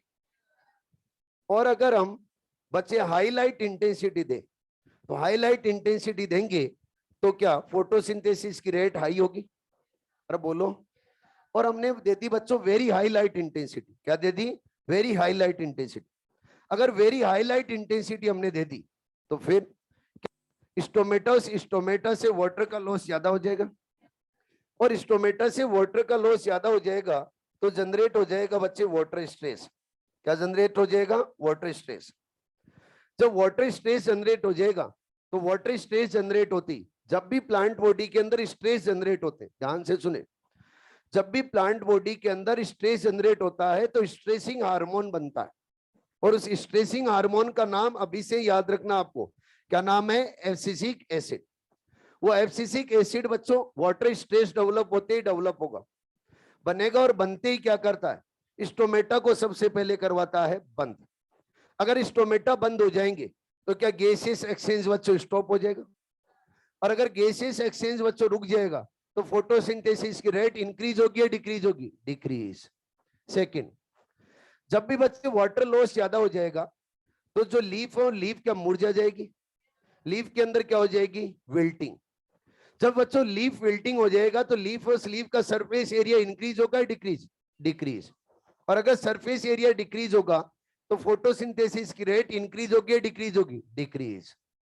तो वाटर स्ट्रेस जनरेट होते ही क्या होता है, एब्सिसिक एसिड जो हार्मोन वो डेवलप होता है और स्टोमेटा को कर देता है क्लोज, और जब स्टोमेटा को क्लोज कर देगा तो गैसियस एक्सचेंज नहीं होगा, तो फिर फोटोसिंथेसिस की रेट क्या हो जाएगी? डिक्रीज। जब वाटर स्ट्रेस होता है तो लीफ और स्लीव के अंदर क्या हो जाएगी? विल्टिंग। तो फिर हम बोलेंगे लीफ का सरफेस एरिया क्या हो जाता है? रिड्यूस। तो फोटोसिंथेसिस की रेट भी क्या हो जाएगी? रिड्यूस। ठीक है जी? हेलो। उसके बाद में कुछ बच्चों केमिकल इनिबिटर दे रखे। केमिकल इनिबिटर, केमिकल इनिबिटर के अंदर आपको अलग अलग केमिकल इनिबिटर मिलेंगे। कुछ केमिकल इनिबिटर ऐसे होते हैं जो फियोफाइटिन, फोटोसिस्टम सेकेंड और फोटोसिस्टम सेकेंड से इलेक्ट्रॉन को प्लास्टोक्विनोन तक नहीं जाने देते। उन केमिकल इनिबिटर को हर्बिसाइड और वीडिसाइड की फॉर्म में यूज में लिया जाता है। हर्बिसाइड और वीडिसाइड की फॉर्म में यूज में लिया जाएगा। जो क्या करते हैं, कुछ केमिकल इनिबिटर ऐसे होंगे जो फोटोसिस्टम सेकेंड से इलेक्ट्रॉन किसके पास नहीं जाने देंगे? प्लास्टोक्विनोन। तो लाइट रिएक्शन नहीं चलेगी। कुछ ऐसे केमिकल इनिबिटर हैं जो बच्चे फोटोसिस्टम फर्स्ट से इलेक्ट्रॉन को फेरिडोक्सिन के पास नहीं जाने देंगे, तो फिर साइक्लिक भी नहीं चलेगा। अगर बच्चे साइक्लिक और नॉन साइक्लिक को रोक देंगे तो लाइट रिएक्शन नहीं चलेगा, तो प्लांट की क्या हो जाएगी? डेथ। तो इनको यूज में लिया जाता है एज ए हर्बिसाइड और वीडिसाइड की फॉर्म में। ठीक है जी? कुछ केमिकल के नाम दे रखे, आप याद करो तो कर सकते हो, नहीं कोई जरूरी नहीं है। एक पॉइंट और आता है, सोलेराइजेशन। क्या आता है बच्चे? सोलेराइजेशन। ये सोलेराइजेशन वाला पॉइंट लाइट इंटेंसिटी के साथ में बताना था, वहां रह गया था, यहां बता रहा हूं। सोलेराइजेशन क्या होता है? अगर आप लाइट इंटेंसिटी, उस लाइट इंटेंसिटी को बहुत ज्यादा बढ़ा देते हो तो फोटोसिंथेसिस की रेट के अंदर एकदम से क्या हो जाता है? डिक्रीज। इसको हटा दो एक बार, और बोलो।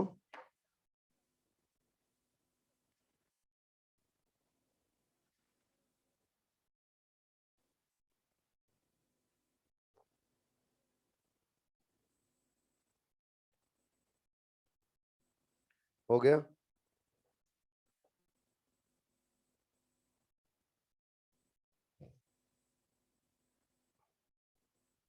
हमने एक लाइट इंटेंसिटी का ग्राफ पढ़ा था, वो आपको याद है? और बोलो। यहां क्या लिया था बच्चे? Light intensity.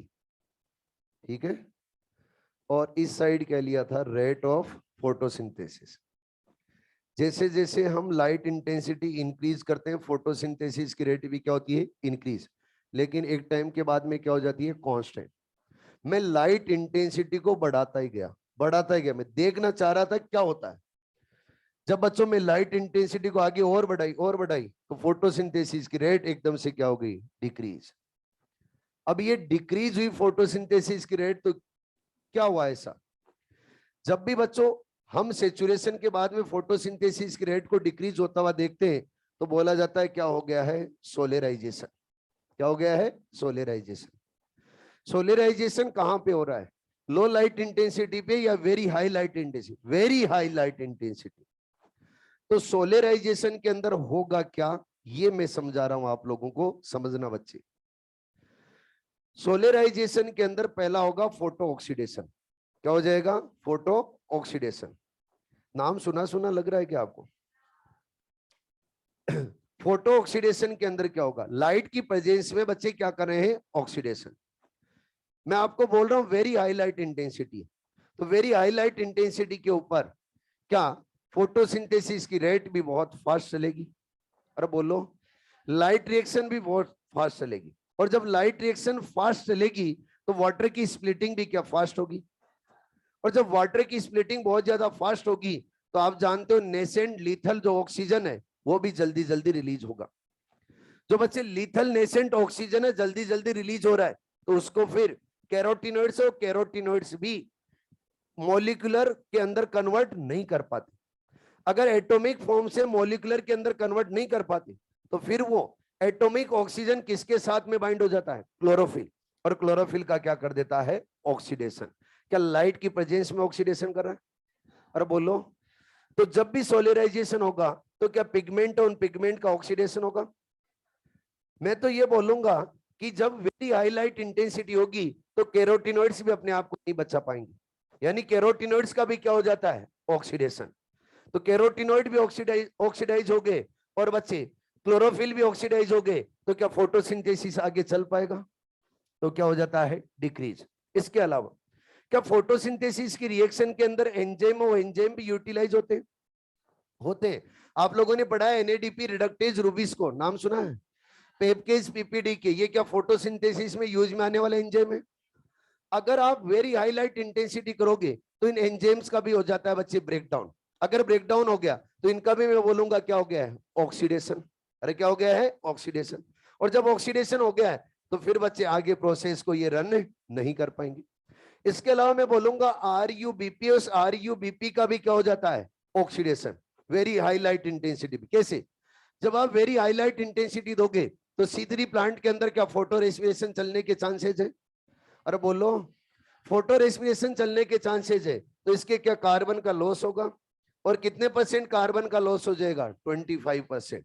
अरे हेलो, अगला बच्चों एक और सोलराइजेशन को रन करवाने वाला है फोटो इनिबिशन। क्या है, फोटो इनिबिशन।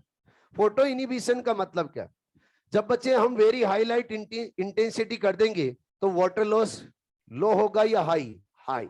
बहुत ज्यादा वाटर लॉस हो जाएगा, और बहुत ज्यादा वाटर लॉस हो जाएगा तो प्लांट के अंदर फोटोसिंथेसिस की रिएक्शन को रन करने के लिए वाटर अवेलेबल नहीं रहेगा। और अगर वाटर अवेलेबल नहीं रहेगा तो फोटोसिंथेसिस रिएक्शन नहीं चलेगी, तो फोटोसिंथेसिस की रेट, उस रेट के अंदर एकदम से क्या देखने को मिलेगा बच्चे, डिक्रीज। इसी को क्या बोला गया है, सोलराइजेशन। हेलो, क्लियर है? अरे बोलो, फोटोसिंथेसिस कंप्लीट।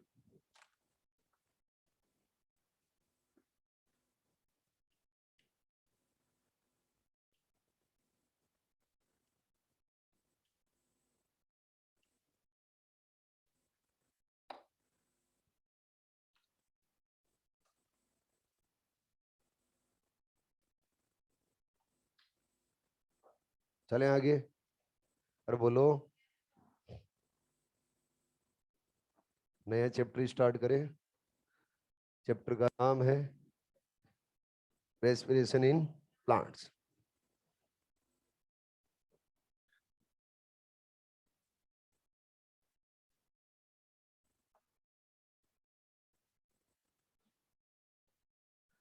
ये सारे चैप्टर आपके 12th एनसीईआरटी में है, 11th में है। वाह, ये तो बताया, ठीक है, यही बहुत बड़ी बात है मेरे लिए तो, कि आपको इतना तो पता है कि 11th एनसीईआरटी में। रेस्पिरेशन इन प्लांट्स, ध्यान से सुने। जब बच्चे हम रेस्पिरेशन की बात करते हैं जब भी, तो स्टूडेंट बोलता है कि ऑक्सीजन है उसका तो इनटेक करना, और कार्बन डाइऑक्साइड है उसको रिलीज करना, यही सर रेस्पिरेशन है। नहीं, इसको तो शायद ब्रीथिंग बोलते हैं, ये कभी भी रेस्पिरेशन नहीं होगा। तो फिर रेस्पिरेशन क्या होगा? जब हम बच्चे फूड का ब्रेकडाउन करते, और फूड का ब्रेकडाउन करके एनर्जी, उस एनर्जी को रिलीज करते हैं बॉडी के इनसाइड, तो उसको क्या बोला जाता है? रेस्पिरेशन। फूड का ब्रेकडाउन करेंगे तो फूड का सिंथेसिस कहां किया था? फोटोसिंथेसिस में। तो सबसे पहले हम फोटोसिंथेसिस से स्टार्ट करते हैं। फोटोसिंथेसिस प्रोसेस के अंदर हमने बच्चों क्या ग्लूकोज, उस ग्लूकोज को सिंथेसाइज किया है। ग्लूकोज को सिंथेसाइज किया है तो मैं बोलूंगा C6H12O6 को हमने सिंथेसाइज किया है।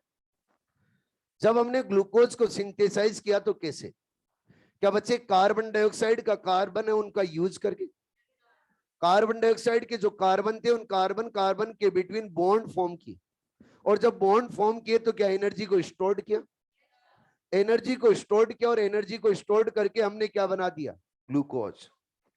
जब हम कार्बोहाइड्रेट का यहाँ पे सिंथेसिस कर रहे हैं, मतलब एनर्जी को स्टोर कर रहे हैं, तो इस प्रोसेस को क्या बोला था हमने? Endergonic process. क्या बोला था? Endergonic process. लेकिन जब हम बच्चे रेस्पिरेशन की बात करें, तो रेस्पिरेशन के अंदर जस्ट यहां से क्या होगा? अपोजिट। फोटोसिंथेसिस के अंदर तो हम कार्बन के बिटवीन क्या कर रहे थे? बॉन्ड फॉर्म कर रहे थे। लेकिन रेस्पिरेशन के अंदर बच्चे जो आपके पास में ग्लूकोज है जो फोटोसिंथेसिस से बनाया था, उस ग्लूकोज के अंदर जो कार्बन के बिटवीन बॉन्ड है, उन बॉन्ड को किया जाएगा ब्रेक। जब ब्रेक किया जाएगा बॉन्ड को, तो क्या एनर्जी रिलीज होगी? उस एनर्जी को ट्रेप किया जाएगा, और ट्रेप करके बनाएंगे बच्चे एटीपी। एटीपी की फुल फॉर्म है एडिनोसिन ट्राइफॉस्फेट। एटीपी की फॉर्म में क्यों यूज में लिया जाता है? एनर्जी, उस एनर्जी को एटीपी की फॉर्म में ही क्यों ट्रेप किया जाता है? क्योंकि बच्चे बॉडी, उस बॉडी की करेंसी क्या है? एटीपी। जैसे अगर आप मार्केट में जाते हो कुछ भी खरीदने के लिए, तो क्या रुपए लेके जाते हो? अगर रुपए लेके जाते हो तो आपके पास एनर्जी है भी मार्केट में घूमने की।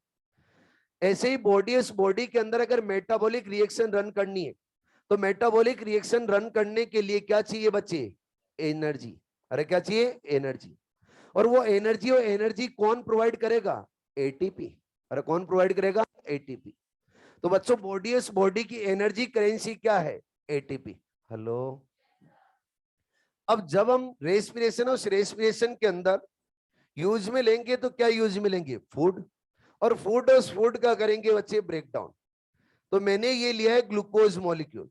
इस ग्लूकोज मॉलिक्यूल का ब्रेकडाउन करते हैं, और जब ब्रेकडाउन करते हैं तो यहाँ पे बच्चे वाटर मॉलिक्यूल की रिक्वायरमेंट होती है, साथ में ऑक्सीजन कंज्यूम होता है। और जब ऑक्सीजन कंज्यूम होगा और वाटर मॉलिक्यूल है, वाटर मॉलिक्यूल भी यहाँ पे यूज में आएंगे, तो आगे बनेगा बच्चे कार्बन डाइऑक्साइड, और साथ में रिलीज होगा वाटर, और साथ में एनर्जी रिलीज होगी। क्या रिलीज होगी? एनर्जी। एनर्जी रिलीज होती है 686 किलो कैलोरी। कितनी होती है? 686 किलो कैलोरी। यानी हमने कितने ग्लूकोज मॉलिक्यूल का ब्रेकडाउन किया है? 1।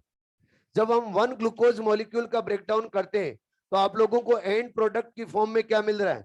क्या कार्बन डाइऑक्साइड मिल रहा है?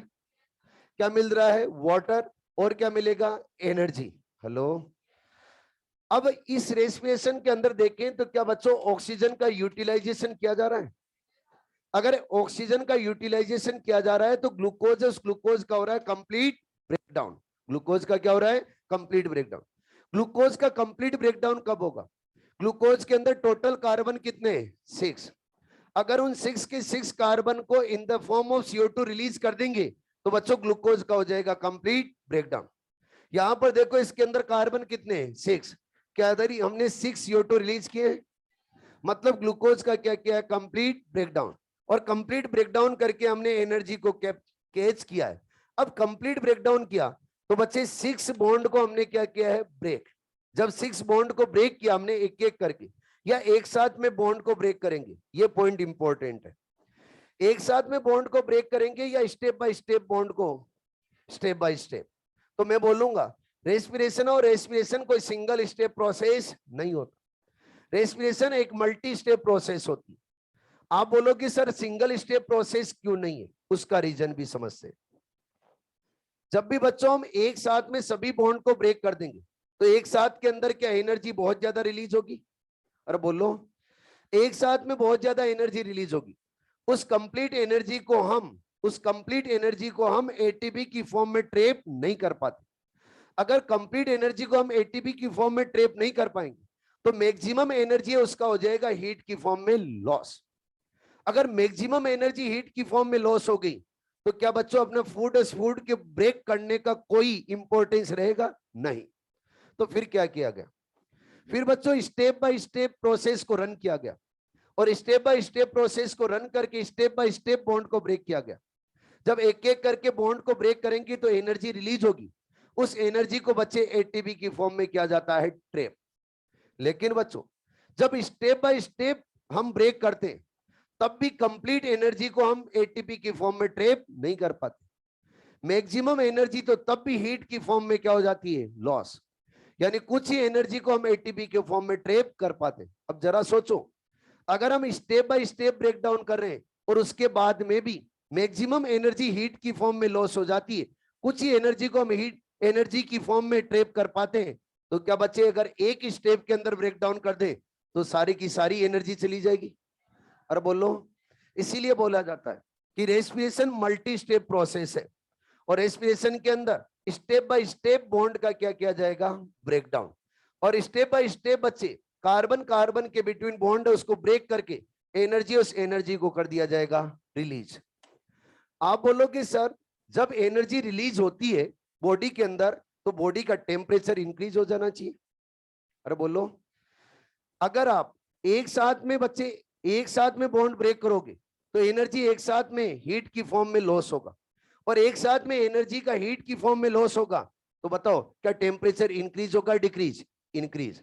लेकिन जब हम फूड का step by step break down करेंगे तो क्या धीरे धीरे हीट की फॉर्म में एनर्जी का लॉस होगा, और अगर धीरे धीरे हीट की फॉर्म में एनर्जी का लॉस होगा तो बच्चे जो बॉडी का टेम्परेचर है उसको क्या मेंटेन करने में हेल्प करेगा, अरे बोलो।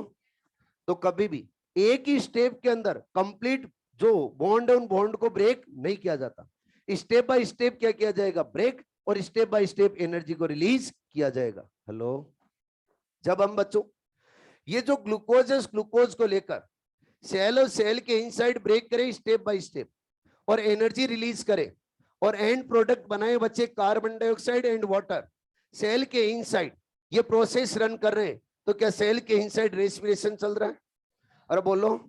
तो इसको नाम दिया जाएगा सेलुलर रेस्पिरेशन। क्या नाम दिया जाएगा, सेलुलर रेस्पिरेशन। समझ तो पा रहे हो, अरे बोलो। जब बच्चों यहां पर हम कार्बन कार्बन के बिटवीन बॉन्ड है उनको ब्रेक कर रहे हैं तो बताइए इस प्रोसेस को क्या बोला जाए, एंडरगोनिक या एक्सर्गोनिक, अरे क्या बोला जाएगा, एक्सर्गोनिक। तो ये बच्चे एक्सर्गोनिक प्रोसेस है। तो याद रखना फोटोसिंथेसिस कौन सी प्रोसेस है, एंडरगोनिक, और बच्चों रेस्पिरेशन कौन सी है, एक्सर्गोनिक। अगला पॉइंट, जब हम बच्चे यहां पर ग्लूकोज का मल्टी स्टेप के अंदर ब्रेकडाउन करेंगे तो मेनी इंटरमीडिएट फॉर्म होंगे और मेनी एंजाइम्स हैं वो भी यूटिलाइज होंगे। बिना एंजाइम्स के केमिकल रिएक्शन बॉडी के अंदर बच्चे रन नहीं होती। तो यहां पर मल्टी स्टेप प्रोसेस है जो रेस्पिरेशन, उसके अंदर ईच एंड एवरी स्टेप को डिफरेंट डिफरेंट एंजाइम क्या करते हैं, कंट्रोल।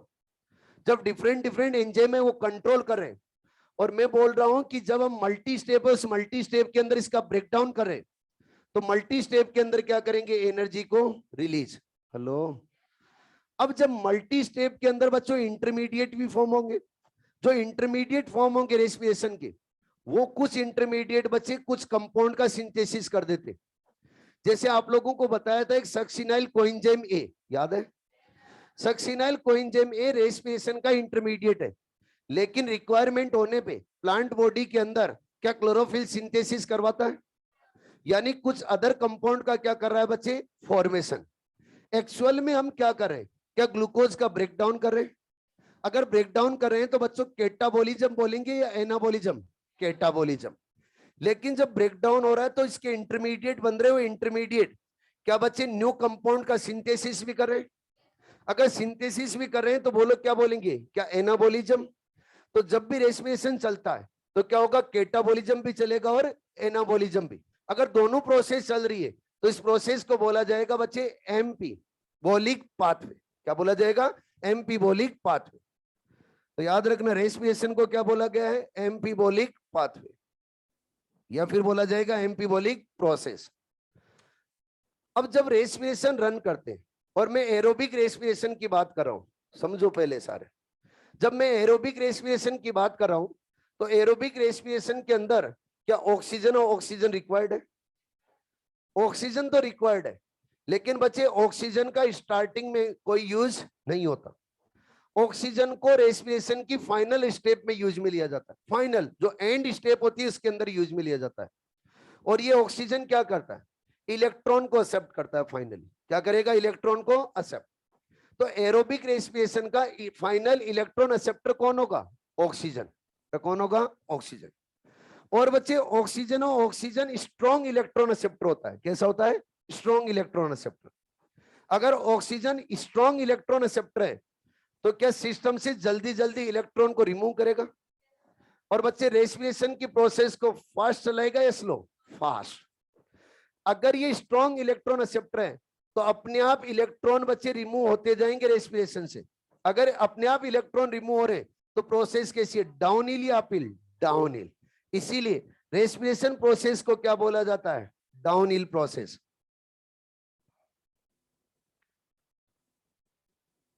क्या बोला जाता है बच्चे, डाउन हिल प्रोसेस।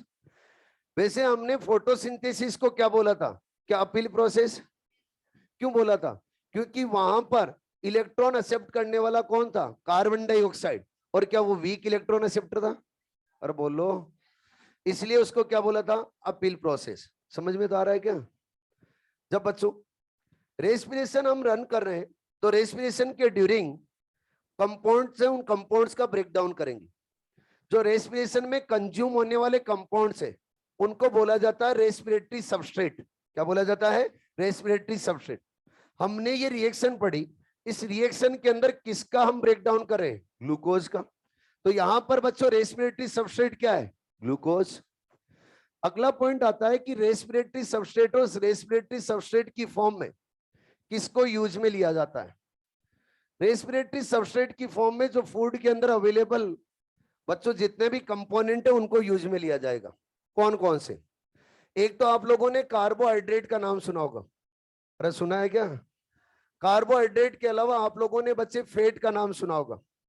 फैट के अलावा आप लोगों ने क्या प्रोटीन का नाम सुना है? और बच्चों कुछ यूज में लिए जाते हैं ऑर्गेनिक एसिड्स को। अरे किसको यूज में लिए जाते हैं, ऑर्गेनिक एसिड्स को। अब देखो, जो रेस्पिरेटरी सबस्ट्रेट का फेवरेबल है, फेवरेबल रेस्पिरेटरी सबस्ट्रेट है रेस्पिरेशन का, वो है कार्बोहाइड्रेट। कार्बोहाइड्रेट क्यों है? क्योंकि बच्चे जब सेल के अंदर इजीली अवेलेबल रहेगा तो क्या रहेगा, कार्बोहाइड्रेट। तो जब भी रेस्पिरेशन स्टार्ट होता है तो किससे होता है, कार्बोहाइड्रेट। तो आपसे पूछा जाए फेवरेबल रेस्पिरेटरी सबस्ट्रेट कौन सा होता है, कार्बोहाइड्रेट। अगर कार्बोहाइड्रेट सेल के अंदर खत्म हो गया तो फिर बच्चे नंबर आता है किसका, फैट का। अरे किसका लिया जाता है, फैट का। और जब फैट भी नहीं है, कार्बोहाइड्रेट भी नहीं है, तब बच्चों रेस्पिरेशन में किसको यूज में लिया जाता है, प्रोटीन को। और अगर प्रोटीन भी नहीं है, सब नहीं है, तो फिर किसको यूज में लिया जाता है, ऑर्गेनिक एसिड्स को। तो आप तो मुझे बताइए फेवरेबल रेस्पिरेटरी सबस्ट्रेट क्या होगा, कार्बोहाइड्रेट के बाद में, फैट के बाद में, याद रहेगा? अरे बोलो पक्का। अब जो रेस्पिरेटरी सबस्ट्रेट है उन रेस्पिरेटरी सबस्ट्रेट की हम कैलोरीफिक वैल्यू निकालते। क्या निकालते हैं, कैलोरीफिक वैल्यू। हम रेस्पिरेटरी सबस्ट्रेट की फॉर्म में 1 ग्राम लेंगे। 1 ग्राम लेंगे कार्बोहाइड्रेट, 1 ग्राम लेंगे प्रोटीन और 1 ग्राम लेंगे बच्चे फैट, और उनकी कैलोरीफिक वैल्यू निकालेंगे। एक कैलोरीफिक वैल्यू को बोला जाएगा ग्रोस कैलोरीफिक वैल्यू। क्या बोलेंगे बच्चे? Gross calorific value. और दूसरी वैल्यू को बोला जाएगा फिजियोलॉजिकल कैलोरीफिक वैल्यू। अब फिजियोलॉजिकल क्या है और ग्रॉस क्या है? देखो, जो ग्रॉस कैलोरीफिक वैल्यू है उसको कैलकुलेट करने के लिए इंस्ट्रूमेंट की हेल्प ली जाती है, और उस इंस्ट्रूमेंट का नाम है बॉम्ब कैलोरीमीटर। क्या नाम बच्चे? Bomb calorimeter.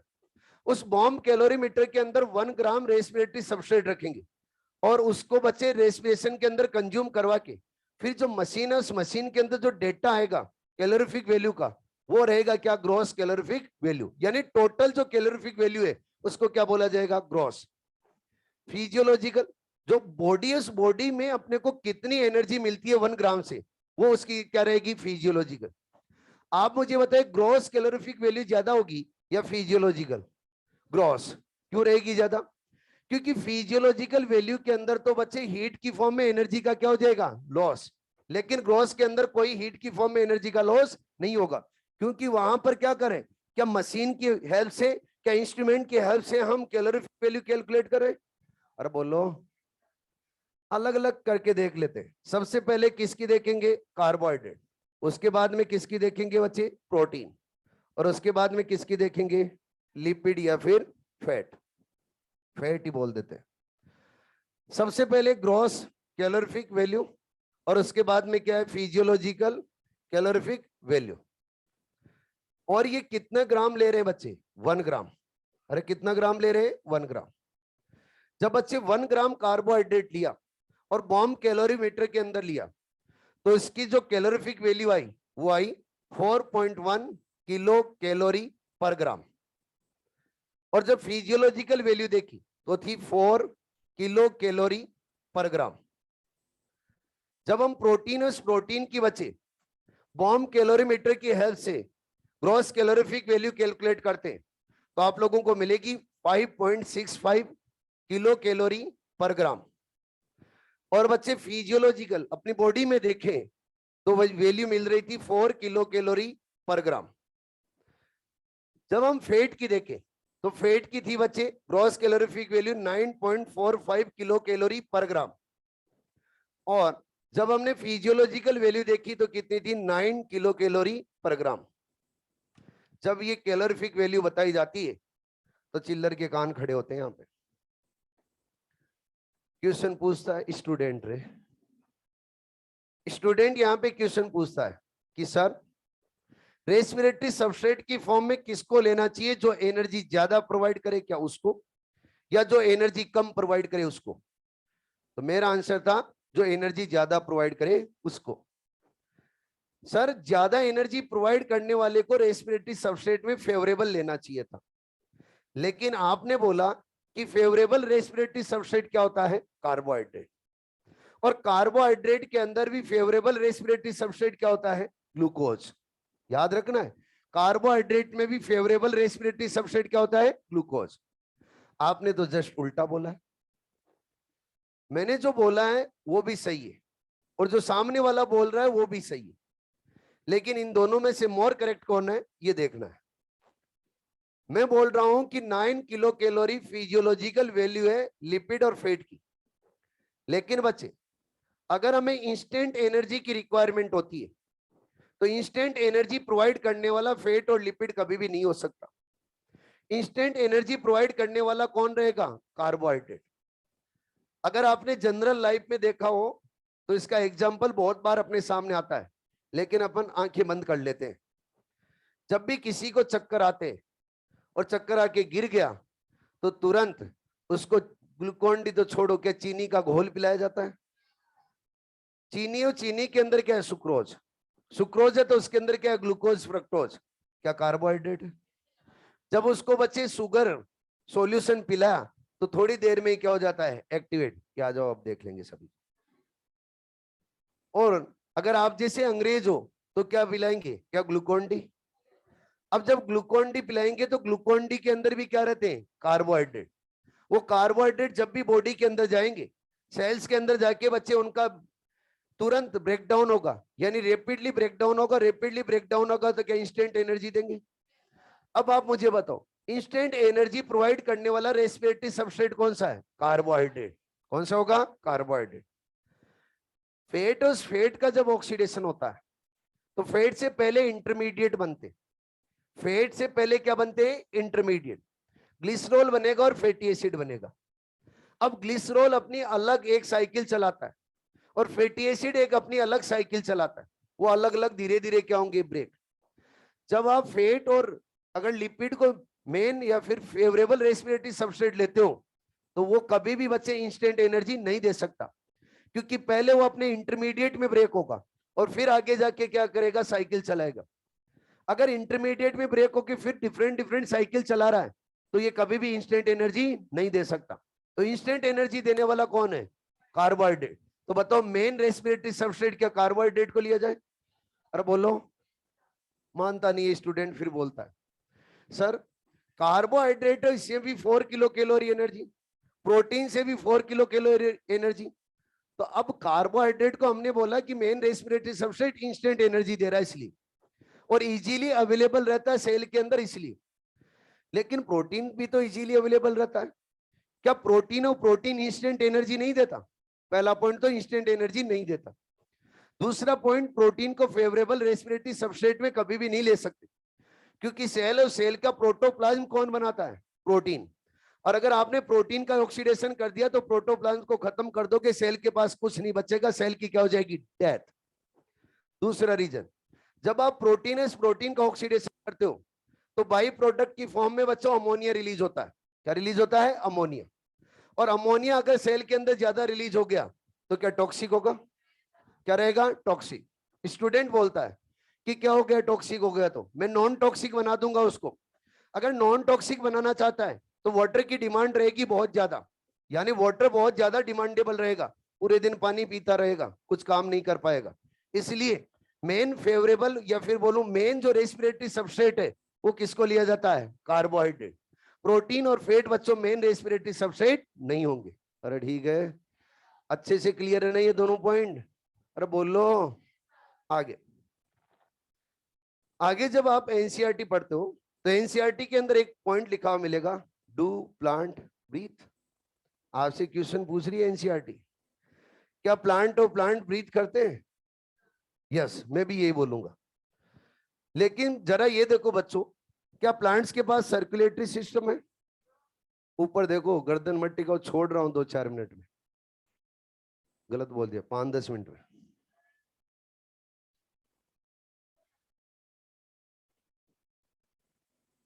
अगर अपनी बॉडी में देखें और एनिमल्स में देखें तो रेस्पिरेशन करने के लिए, ब्रीथिंग करने के लिए लंग्स होते, और बच्चे फिर गैसेस पूरी बॉडी के अंदर अगर गैस को ट्रांसपोर्ट करना है तो क्या होता है? सर्कुलेटरी सिस्टम होता ही नहीं होता है।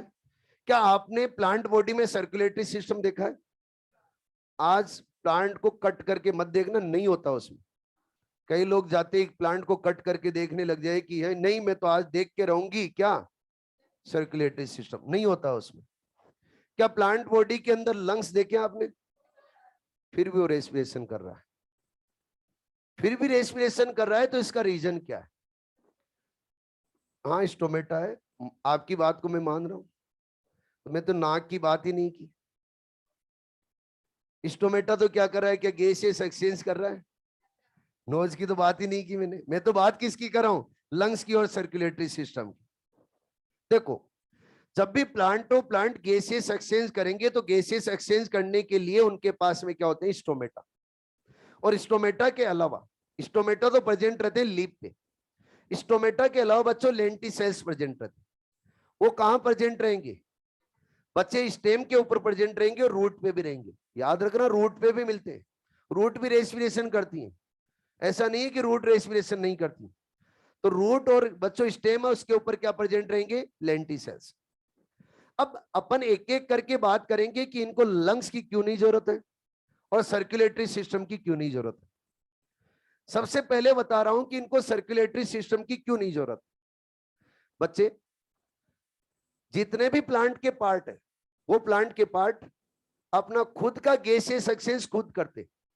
जैसे लीफ है तो लीफ के ऊपर स्टोमेटा है तो अपना खुद गैसेस एक्सचेंज खुद करेंगे, दूसरे के ऊपर डिपेंड नहीं है। स्टेम है तो स्टेम के ऊपर क्या प्रेजेंट है? लेंटिसेल्स, तो वो गैसेस एक्सचेंज करेंगे। रूट है तो रूट के ऊपर क्या है? लेंटिसेल्स, तो वो भी क्या अपना खुद का गैसेस एक्सचेंज खुद ही करेंगे। तो ये गैसेस एक्सचेंज के लिए किसी अदर के ऊपर डिपेंड नहीं होता, खुद का गैसेस एक्सचेंज खुद ही करेंगे। इसके अलावा अगर गैस है, उस गैस को ट्रांसपोर्ट करना है, तो ये लीफ है, इस लीफ के अंदर स्टोमेटा से गैस आई। अब गैस आई तो बच्चों ट्रांसपोर्ट करना है, तो लॉन्ग डिस्टेंस के लिए बहुत कम डिस्टेंस, बहुत कम। तो बताओ क्या सर्कुलेटरी सिस्टम की रिक्वायरमेंट है? कोई रिक्वायरमेंट नहीं है। सेकंड, इनको अगर बच्चे थोड़ा बहुत अगर गैसेस लॉन्ग डिस्टेंस के लिए भी अगर ट्रांसपोर्ट करनी पड़ी गैस को बॉडी के अंदर, तो बहुत इजी रहता है। अगर हम लीफ के अंदर देखेंगे, स्टेम के अंदर देखेंगे, रूट के अंदर देखेंगे, तो एक सेल रहती है जिनको बोला जाता है पेरेनकाइमा। क्या बोला जाता है? पेरेनकाइमा। और पेरेनकाइमा सेल्स का अरेंजमेंट देखोगे तो लूज अरेंजमेंट होता है। अगर लूज अरेंजमेंट होता है तो क्या इंटरसेलुलर स्पेस ज्यादा रहेगा, तो उस इंटरसेलुलर स्पेस से इजीली बच्चे ऑक्सीजन मूव करती हुई आगे चली जाएगी।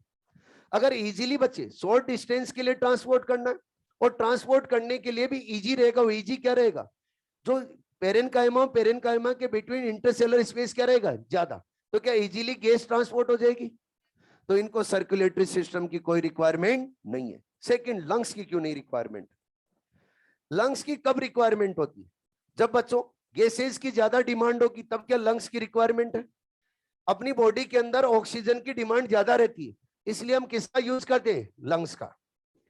और अपनी बॉडी के अंदर ऑक्सीजन की डिमांड क्यों ज्यादा होती है? क्योंकि रेस्पिरेशन की रेट क्या रहती है? हाई। किसके कंपैरिजन में? प्लांट्स के। क्यों?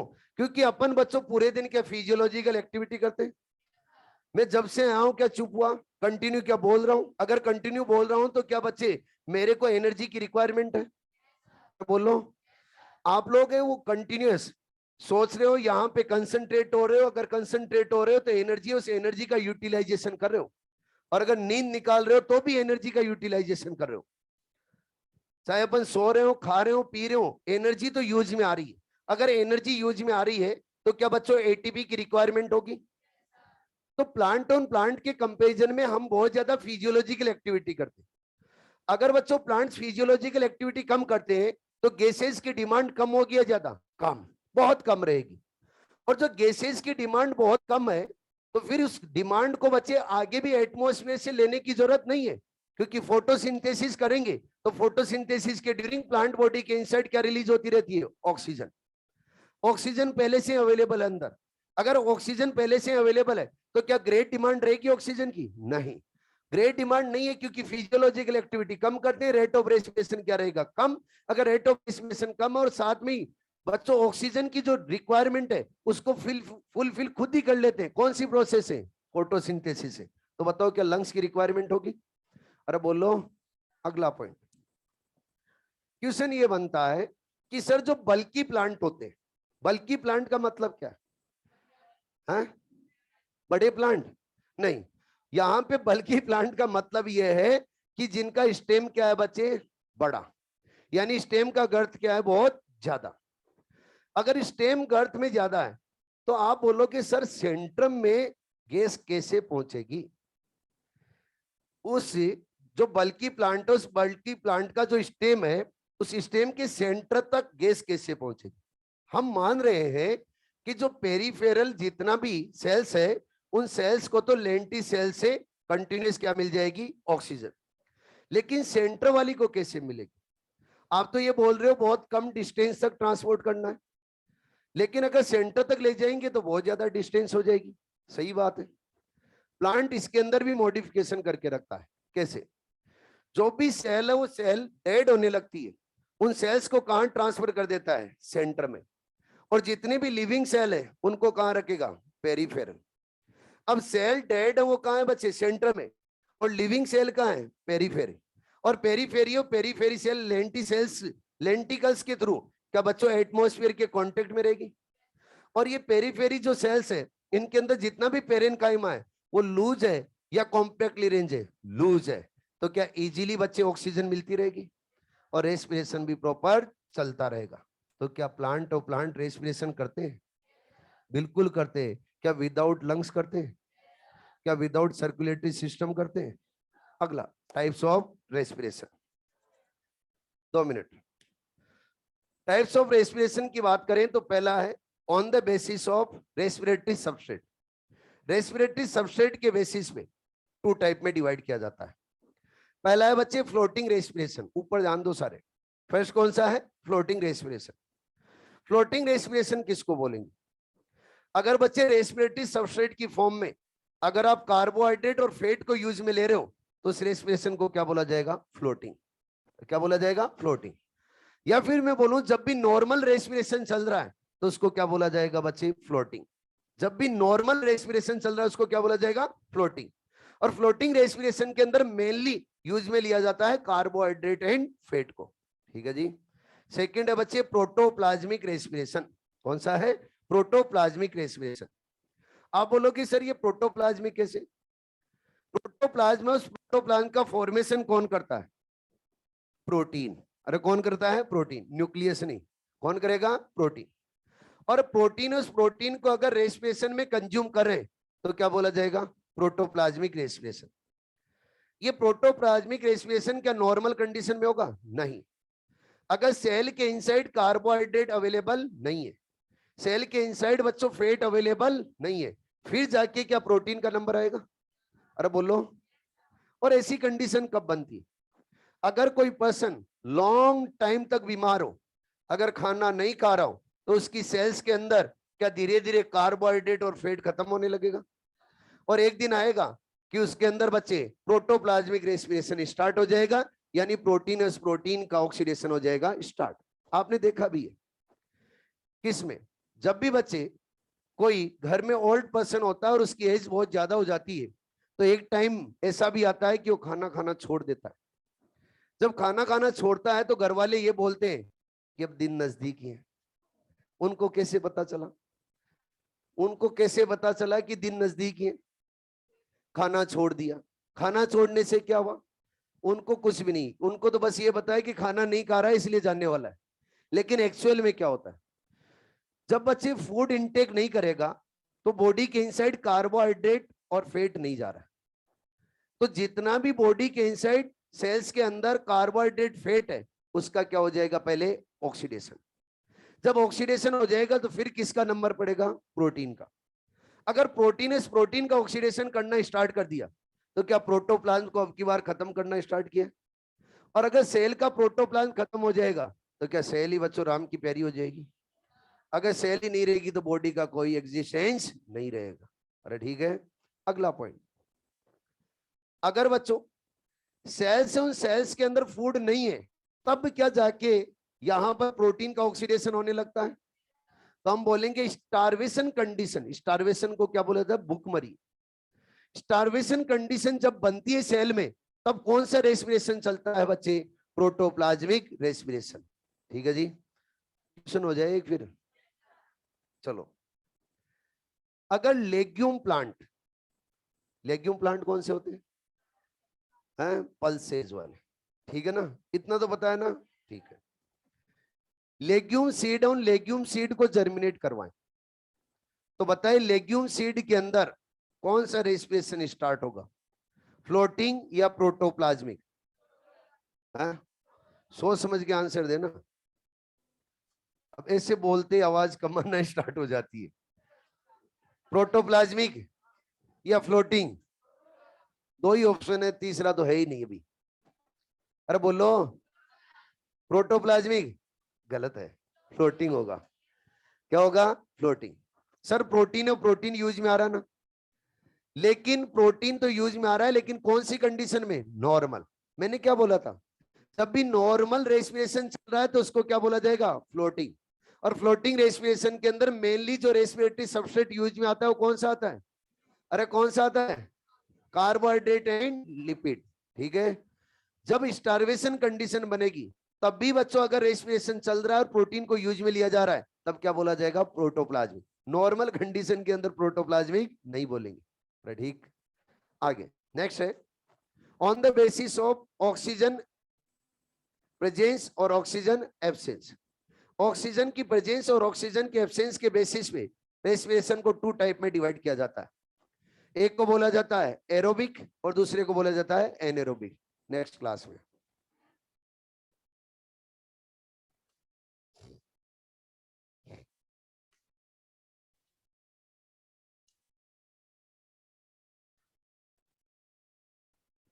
ऑनलाइन वाले, ओके, चलो मिलते हैं नेक्स्ट क्लास में। Thank you.